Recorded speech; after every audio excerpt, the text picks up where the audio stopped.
السلام علیکم۔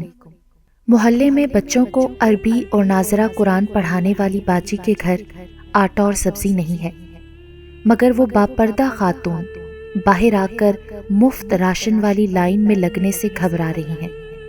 Free ration تقسیم کرنے والے نوجوانوں کو جیسے ہی یہ بات پتہ چلی، انہوں نے متاثرین میں فری سبزی اور آٹا کی تقسیم فوراً روک دی۔ پڑھے لکھے نوجوان تھے، آپس میں رائے مشورہ کرنے لگے۔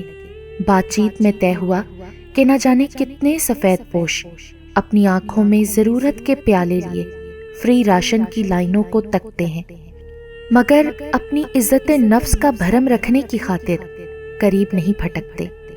مشورے کے بعد نوجوانوں نے فری راشن کی تقسیم کا بورڈ بدل دیا اور دوسرا بورڈ آویزاں کر دیا۔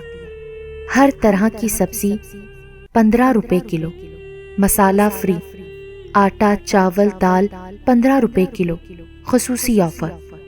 اعلان سنتے ہی مفت خور بھکاریوں نے اپنی راہ لی۔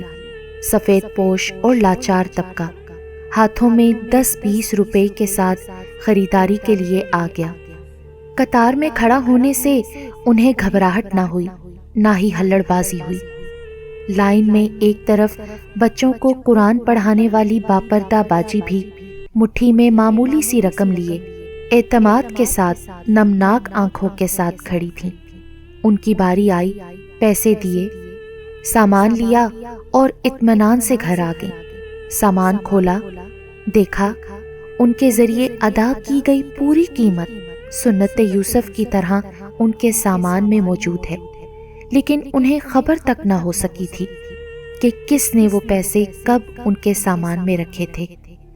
نوجوان ہر خریدار کے سامنے یہی کہہ رہے تھے، یقیناً علم کو جہالت پر مرتبہ حاصل ہے۔ مدد کیجیے پر عزت نفس مجروح نہ کیجیے۔ ضرورت مند سفید پوشوں کا خیال رکھیے، عزت دار مساکین کو عزت دیجیے۔ یقین رکھیے اللہ تعالیٰ آپ پر زیادہ با اختیار ہے۔